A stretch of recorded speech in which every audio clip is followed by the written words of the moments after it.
Vous avez envie d'utiliser la toute dernière version de Windows 10, la version 21H1, et vous ne savez pas comment l'installer, quelles sont les disponibilités à prendre pour l'installer. Alors, dans cette vidéo, je vais vous montrer comment installer cette mise à jour, la dernière version de Windows 10, la version 21H1. Quelles sont les caractéristiques que votre ordinateur doit avoir avant d'installer cette Windows 10. Je vais tout détailler dans cette vidéo et nous allons commencer tout de suite après le générique.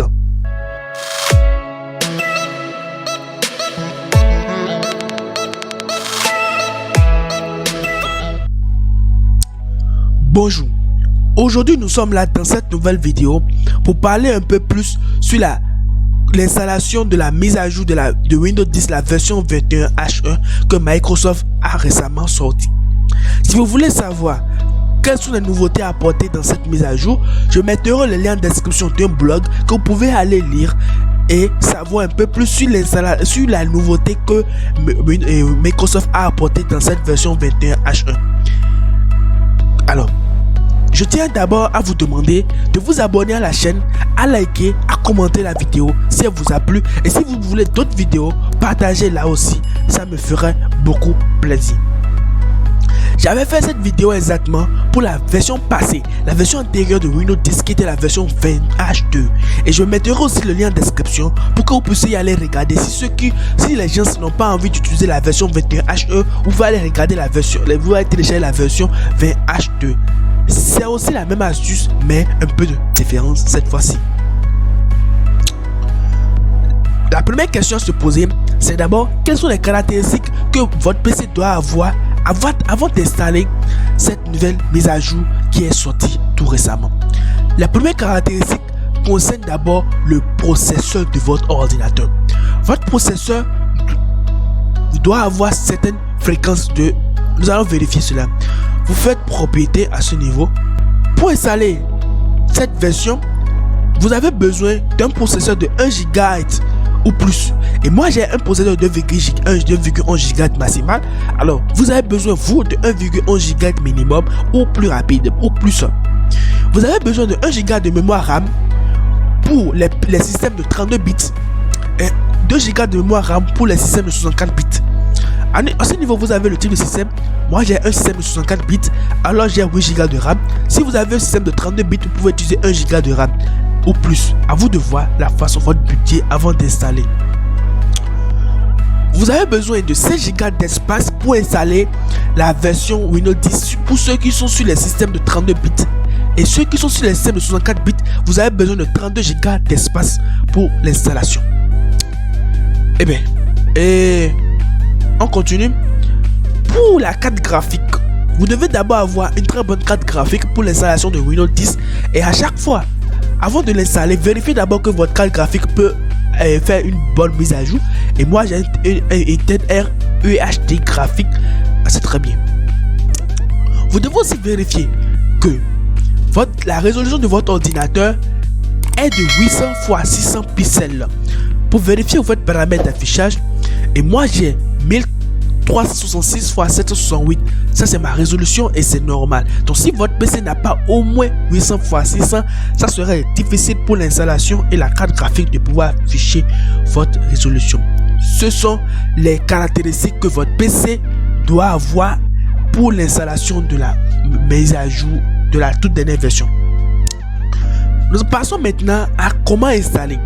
Pour installer cette version, vous devez, si vous avez la connexion internet à votre portée, à votre disponibilité, vous irez dans les paramètres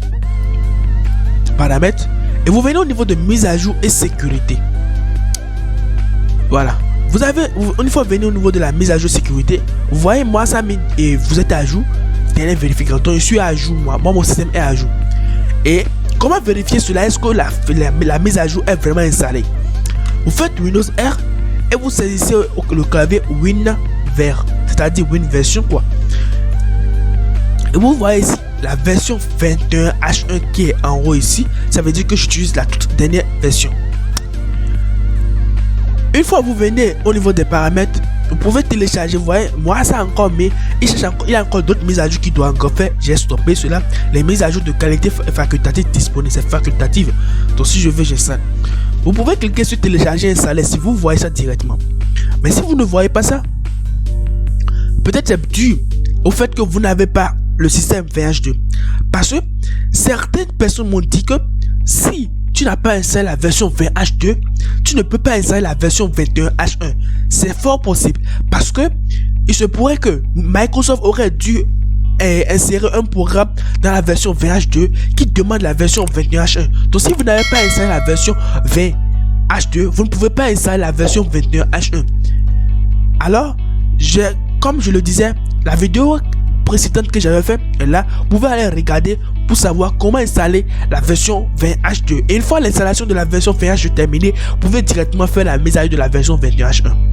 Le problème à ce niveau est que quand vous installez, vous faites la mise à jour de votre système d'exploitation et votre système peut avoir un bug. Et ça, au lieu de rechanger votre système d'exploitation et perdre la mise à jour, vous pouvez toutefois avoir l'ISO à votre disponibilité et à chaque fois quand vous aurez besoin, vous irez simplement aller prendre l'ISO et installer sans vous dépendre encore de faire une mise à jour. Et c'est ça moi je fais. Là, quand je veux installer le système à quelqu'un d'autre, je ne fais pas la mise à jour, plutôt j'installe le système. Alors, je vais vous montrer comment installer, comment avoir l'ISO et vous allez l'installer quand vous voulez, à l'heure que vous voulez. Pour ça, vous avez besoin de télécharger et d'installer IDM. Je vous mettrai le lien en description. Vous avez besoin de Rufus pour booter l'ISO sur votre clé USB. Vous avez aussi besoin de votre connexion internet pour pouvoir le télécharger. Et tout ça, j'ai mis à votre disponibilité en bas de la description. Comment booter avec Rufus? Le lien en description. Comment télécharger et installer IDM? Le lien aussi en description. Nous allons démarrer maintenant notre navigateur pour pouvoir télécharger le fichier ISO. Je mettrai le lien en description de ce site internet et une fois que vous allez cliquer sur le site internet, vous allez atterrir directement sur cette page web. Nous allons commencer maintenant. Vous avez à ce niveau le type. Vous cherchez maintenant le type de fichier. Vous prenez Windows Final. Vous allez sélectionner la version de Windows. Vous avez toutes les versions disponibles. Mais vous avez ici quelle version? Vous allez sélectionner votre version. Windows 10, exactement. Ensuite, vous sélectionnez l'édition. Windows 10 ou Windows 10 Home China. Vous prenez Windows 10. Ici, vous sélectionnez la langue. Il y a plusieurs langues. Nous allons prendre le français, French. Et vous allez maintenant sélectionner le type de fichier. Comme je le disais, si votre PC, votre système est de 32 bits, vous prenez 32 bits à ce niveau. Mais si votre PC est de 64 bits, vous prenez 64 bits. Le mien est de 64 bits, alors je prends 64 bits. À ce niveau, il fait un petit chargement. Et il vous met maintenant qu'il est prêt, le lien est prêt à télécharger. Et voici la taille du fichier. Elle est en mégabits. Donc, elle fait 5000 quelques bits. Elle va faire un truc de 5 Go. Donc, ici, elle nous met le poids du fichier qui va faire un truc de 5 Go si on calcule. Ok. Ensuite, nous allons maintenant cliquer sur Download. Comme je le disais, vous devez avoir IDM. Si vous n'avez pas IDM, vous ne pouvez pas télécharger la version. Alors, trouvez IDM. Et une fois que vous trouvez IDM, vous faites le télécharger. Vous utilisez le tutoriel que j'ai fait. Comment booter un Windows sur une clé. Le lien en description. Vous allez utiliser ce tutoriel pour booter la clé. Et vous allez installer le Windows. Maintenant, si vous voulez savoir comment installer maintenant le Windows, vous me dites ça en commentaire et je vous montre comment installer le Windows. Une fois que vous êtes dans Download, il fait un petit chargement et votre fichier ISO est là. Et le fichier est prêt à être téléchargé. Il fait voilà 5,45 Go. Nous faisons démarrer et le fichier démarre. Ok. Et le fichier démarre. Le téléchargement démarre. Et ça va prendre du temps. 5,45 Go. Le temps que ça prendra. Et une fois terminé, vous pouvez directement installer votre fichier. Si vous voulez que je vous fasse une vidéo comment installer le Windows sur votre PC, alors vous me le dites en commentaire, je vous ferai une vidéo carrément pour ça, comment installer le Windows sur votre PC. Sinon, si vous n'avez pas besoin, il n'y a pas de souci. Alors je demande simplement, n'hésitez pas à liker la vidéo si elle vous a plu. Et si vous êtes nouvelle sur la chaîne, n'hésitez pas à vous abonner et à activer la cloche de notification pour ne plus manquer aucune de mes prochaines vidéos. Comme je le dis, je publie maintenant les vidéos 2 fois par semaine et c'est maintenant le cas, c'est l'emploi du temps. Alors, N'hésitez pas à vous abonner et à partager aussi la vidéo pour pouvoir informer tous ceux qui en ont besoin de cette nouvelle mise à jour. Merci beaucoup. On se dit à la semaine prochaine pour une nouvelle vidéo. Ciao.